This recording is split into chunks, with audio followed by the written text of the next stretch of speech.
I summoned the owner of that drone. He came to my office, and our investigators, led by our RCIO, Mr. Nyakwaka, took up the investigations. And so now it's about we wait for investigations because our teams on the ground, that is our DCI officers, including of the ATPU and the NIS,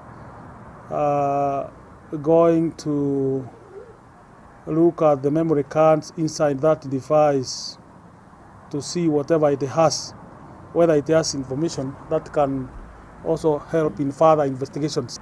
And what he's trying to explain is that yesterday he had visitors, and the visitors are the ones who came with a drone.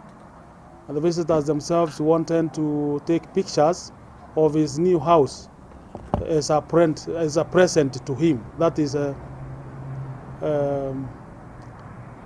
owner of the house.